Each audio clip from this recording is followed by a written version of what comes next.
Hello everyone, I'm so happy to see you this morning. ಪ್ರಿಯ ಸ್ನೇಹಿತರೆ, ಈ ಮುಂಜಾನೆ ನಿಮ್ಮನ್ನು ನೋಡುವುದು ಸಂತೋಷ. Today we are meditating on Romans 5:1. ನಾವು ಈ ದಿನ ರೋಮಾಪುರ 5:1 ಧ್ಯಾನಿಸಲಿದ್ದೇವೆ. Since we have been justified through faith, we have peace with God. ಹೀಗಿರಲಾಗಿ ನಾವು ನಂಬಿಕೆಯಿಂದ ನೀತಿವಂತರಾದ ಕಾರಣ ಯೇಸು ಕ್ರಿಸ್ತನ ಮೂಲಕ ದೇವರೊಂದಿಗೆ ಉಂಟಾದ ಸಮಾಧಾನದಲ್ಲಿ ಇರೋಣ. Yes, my dear friends, what a beautiful verse. ಹೌದು ಪ್ರಿಯ ಸ್ನೇಹಿತರೆ, ಎಂತ ಸುಂದರವಾದ ವಚನವಿದು. God wants you to have peace with Him. ತನ್ನೊಂದಿಗೆ ಸಮಾಧಾನವಾಗಿರಬೇಕೆಂದು ದೇವರು ಬಯಸುತ್ತಾನೆ. And He wants to give you His peace. ಮತ್ತು ತನ್ನ ಸಮಾಧಾನವನ್ನು ಕೊಡಲು ಬಯಸುತ್ತಾನೆ. When I remember this verse, ಈ ವಚನವು ನೆನಪಾಗುವಾಗ I remember a small story. ನನಗೆ ಒಂದು ಸಣ್ಣ ಕಥೆ ನೆನಪಾಗುತ್ತದೆ. There was a little boy who loved to play with his ball inside the house. ಒಬ್ಬ ಚಿಕ್ಕ ಹುಡುಗನಿಗೆ ಮನೆಯೊಳಗೆ ಚೆಂಡಿನಲ್ಲಿ ಆಟವಾಡುವುದೆಂದರೆ ಇಷ್ಟ. But his father said, if you play inside the house with this ball, you might break something. ಆದರೆ ಅವನ ತಂದೆ ಹೇಳುತ್ತಾರೆ, ಮನೆಯೊಳಗೆ ಚೆಂಡಿನಲ್ಲಿ ಆಟವಾಡಿದರೆ ಏನಾದರೂ ಒಡೆದು ಹೋಗಬಹುದೆಂದು. So only play with the ball outside. ಆದ್ದರಿಂದ ಚೆಂಡಿನೊಂದಿಗೆ ಹೊರಗೆ ಆಟವಾಡು ಎಂದು. But then one day when his dad was not home, ಒಂದು ದಿನ ಅವನ ತಂದೆ ಮನೆಯಲ್ಲಿಲ್ಲದೆ ಇರುವಾಗ he was playing with the ball inside the house. ಮನೆಯೊಳಗೆ ಚೆಂಡಿನೊಂದಿಗೆ ಆಟವಾಡುತ್ತಿದ್ದನು. And it hit the wall and it broke the glass vase that they had inside the hall. ಆ ಚೆಂಡು ಹೋಗಿ ಗಾಜಿನ ಹೂದಾನಿಗೆ ಬಡಿದದ್ದರಿಂದ ಅದು ಒಡೆದು ಹೋಯಿತು. And when he saw the pieces on the floor, he was so afraid.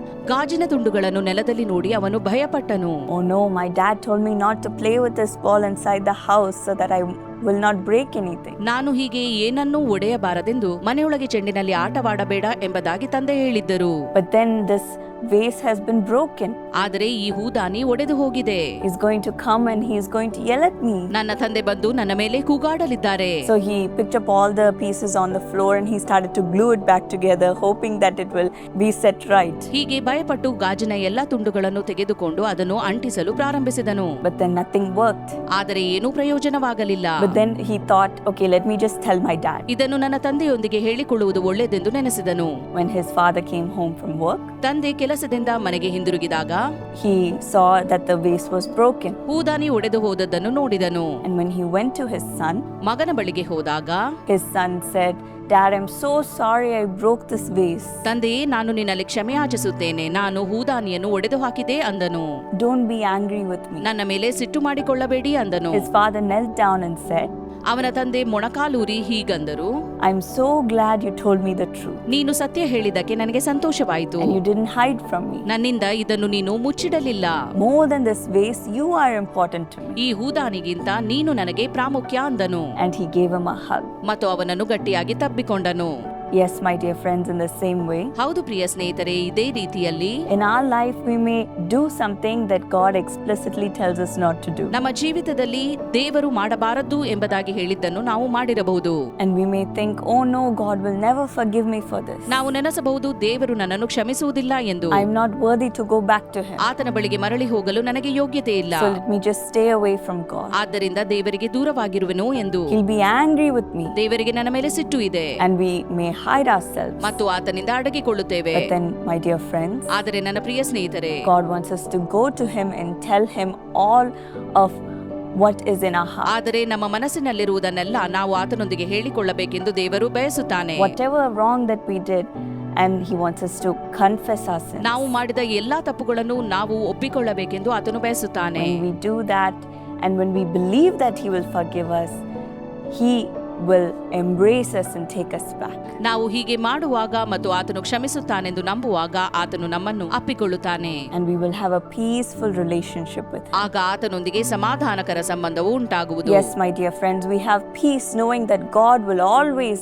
take us back. ನಾವು ಯಾವಾಗ ಹಿಂದಿರುಗಿದರೂ ದೇವರು ನಮ್ಮನ್ನು ಸ್ವೀಕರಿಸುವನು ಎಂದು ಸಮಾಧಾನದಿಂದಿರುವ. There is no need to hide anything from Him. ಆತನೊಂದಿಗೆ ಮುಚ್ಚಿಟ್ಟುಕೊಳ್ಳುವ ಯಾವುದೇ ಅಗತ್ಯವಿಲ್ಲ. He knows everything. ಆತನಿಗೆ ಎಲ್ಲವೂ ತಿಳಿದಿದೆ. So believe in Him. ಆದ್ದರಿಂದ ಆತನನ್ನು ನಂಬುವ. And do what He says. ಆತನು ಹೇಳಿದಂತೆ ಮಾಡುವ. And we will have a peaceful relationship with God. ಆಗ ದೇವರೊಂದಿಗೆ ಸಮಾಧಾನಕರ ಸಂಬಂಧ ಉಂಟಾಗುವುದು. So today have faith in the Lord. ಆದ್ದರಿಂದ ಇಂದು ದೇವರಲ್ಲಿ ನಂಬಿಕೆ ಇಟ್ಟು That He will always be a father to you. ಯಾವಾಗಲೂ ಆತನು ನಿಮ್ಮ ತಂದೆಯಾಗಿರುವನೆಂದು.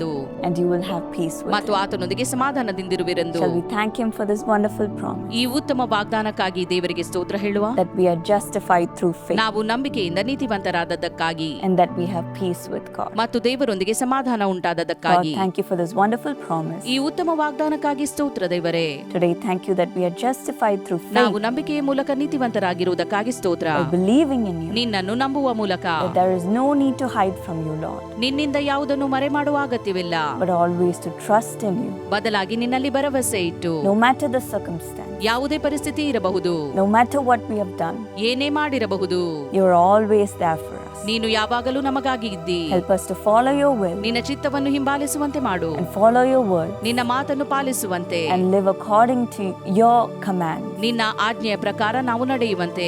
Lord, bless your children ನಿನ್ನ ಮಕ್ಕಳನ್ನು ಆಶೀರ್ವದಿಸು ದೇವರೇ. and give them your peace. ನಿನ್ನ ಸಮಾಧಾನವನ್ನು ದಯಪಾಲಿಸು. Let them always know that you are there for them. ನೀನು ಯಾವಾಗಲೂ ಅವರ ಪರವಾಗಿ ಇದ್ದಿ ಎಂಬುದಾಗಿ ತೋರಿಸು. Help us to live for you, Lord, each day. ಪ್ರತಿದಿನ ನಾವು ನಿನಗಾಗಿ ಬಾಳುವಂತೆ ಮಾಡು. In Jesus' name I pray. ಯೇಸುವಿನ ನಾಮದಲ್ಲಿ ಬೇಡಿದ್ದೇನೆ. Amen. ಆಮೆನ್. God bless. ದೇವರು ನಿಮ್ಮನ್ನು My ಆಶೀರ್ವದಿಸಲಿ. dear friends, if this video was a blessing to you, send it to someone who can also receive this blessing. ಈ ವಿಡಿಯೋ ನಿಮಗೆ ಆಶೀರ್ವಾದದಾಯಕವಾಗಿರುವುದಾದರೆ ಇದನ್ನು ಹಂಚುವ ಮೂಲಕ ಇತರರಿಗೂ ಆಶೀರ್ವಾದವಾಗಲಿ. And if you have any testimonies to share, send it to testimony@jesuscalls.org. ನಿಮ್ಮಲ್ಲಿ ಯಾವುದೇ ಸಾಕ್ಷಿ ಇರುವುದಾದರೆ testimony@jesuscalls.org ಗೆ ಕಳುಹಿಸಿ. We're waiting to hear from you. ನಿಮ್ಮಿಂದ ಕೇಳುವುದಕ್ಕಾಗಿ ಕಾಯುತ್ತಿದ್ದೇವೆ. Now, my friends, we have the Dynamic Kids Camp coming up this May. ಪ್ರಿಯ ಸ್ನೇಹಿತರೆ, ಮೇ ತಿಂಗಳಲ್ಲಿ ಕ್ರಿಯಾತ್ಮಕ ಮಕ್ಕಳ ಶಿಬಿರವು ಪ್ರಾರಂಭವಾಗಲಿದೆ. We are going to serve thousands of children in all the prayer towers of Jesus Calls. ಯೇಸು ಕರಿತಾನೆ ಪ್ರಾರ್ಥನಾ ಗೋಪುರದಲ್ಲಿ ಸಾವಿರಾರು ಮಕ್ಕಳ ಸೇವೆ ನಡೆಯಲಿದೆ. From 6 to 12 years. 6ರಿಂದ 12 ವರ್ಷದ ಮಕ್ಕಳಿಗೆ 6 days camp. 6 ದಿನಗಳ ಶಿಬಿರ. And the title of this year's program is Signatory. ಮತ್ತು ಈ ವರ್ಷದ ಮಕ್ಕಳ ಕಾರ್ಯಕ್ರಮದ ಶೀರ್ಷಿಕೆಯು ಸಿಗ್ನೆಟರಿ ಎಂಬುದಾಗಿದೆ. There'll be music, Sangeetha ನುಡಿಸಲಾಗುವುದು, singing, ಹಾಡುಗಳು, dancing, ಕುಣಿಯಲಾಗುವುದು, mime, ಅಣಕು ನಾಟಕ, crafts, ಕರಕೌಶಲ್ಯ, painting, ಚಿತ್ರಕಲೆ, games, ಆಟಗಳು, for them to learn the Word of God ಈ ಮೂಲಕ ದೇವರ ವಾಕ್ಯವನ್ನು ಅವರು ಕಲಿಯಲಿದ್ದಾರೆ. and give their lives for God's mission. ದೇವರ ಉದ್ದೇಶಕ್ಕಾಗಿ ತಮ್ಮ ಜೀವಿತವನ್ನು So ಒಪ್ಪಿಸಲಿದ್ದಾರೆ. partner with this Dynamic Kids Camp ministry. ಕ್ರಿಯಾತ್ಮಕ ಮಕ್ಕಳ ಶಿಬಿರದಲ್ಲಿ ನೀವು ಪಾಲ್ಗಾರರಾಗಬೇಕಾದರೆ, Pray for it. ಪ್ರಾರ್ಥಿಸಲು ಬಯಸುವುದಾದರೆ, Secondly, send your children. ಎರಡನೇದಾಗಿ ನಿಮ್ಮ ಮಕ್ಕಳನ್ನು ಕಳಿಸಲು ಬಯಸುವುದಾದರೆ, And thirdly, give your support to make this happen because we are going to offer it free. ಮೂರನೇದಾಗಿ ಈ ಶಿಬಿರವನ್ನು ನಾವು ಉಚಿತವಾಗಿ ಮಾಡುವುದರಿಂದ ನೀವು ಬೆಂಬಲಿಸಲು ಬಯಸುವುದಾದರೆ, And fourthly, you can volunteer your time to come and teach or sing and lead the children. ನಾಲ್ಕನೇದಾಗಿ ನೀವು ಸ್ವಯಂ ಸೇವಕರಾಗಿ ಕೂಡ ಬೋಧಿಸಲು, ಹಾಡಲು ಮತ್ತು ಮಕ್ಕಳನ್ನು ನಡೆಸಲು ಕೂಡ ಬರಬಹುದು. Here's more information. ಇಲ್ಲಿದೆ ನಿಮಗೆ ಬೇಕಾಗಿರುವಂತ ಹೆಚ್ಚಿನ ಮಾಹಿತಿಗಳು. ನಿಮ್ಮ ಉದಾರ ಬೆಂಬಲವು ಅಸಂಖ್ಯಾತ ಜನರಿಗೆ ದೇವರ ಅದ್ಭುತ ಶಕ್ತಿಯನ್ನು ಅನುಭವಿಸಲು ಸಹಾಯ ಮಾಡುತ್ತದೆ. ದೇವರು ನೇಮಿಸಿರುವ ಈ ಕಾರ್ಯಾಚರಣೆಗೆ ಹೇಗೆ ದೇಣಿಗೆ ನೀಡಬೇಕೆಂಬ ವಿವರಗಳನ್ನು www.jesuscalls.org ಎಂಬ ವೆಬ್ಸೈಟ್ನಲ್ಲಿ ಅಥವಾ QR ಕೋಡ್ ಅನ್ನು ಸ್ಕ್ಯಾನ್ ಮಾಡುವ ಮೂಲಕ ಕಾಣಬಹುದು. ಪ್ರಾರ್ಥನೆ, ಸೇವೆ ಮತ್ತು ಬೆಂಬಲದಲ್ಲಿ ನಮ್ಮೊಂದಿಗೆ ಸೇರಿ. ನೀವು ಸ್ವಯಂ ಸೇವಕರಾಗಲು ಬಯಸಿದರೆ ದಯವಿಟ್ಟು volunteer@jesuscalls.org ಅನ್ನು ಸಂಪರ್ಕಿಸಿ. ಕರ್ತನ ಮನೆಯನ್ನು ಕಟ್ಟಿರಿ, ಕರ್ತನು ನಿಮ್ಮ ಮನೆಯನ್ನು ಕಟ್ಟುವನು.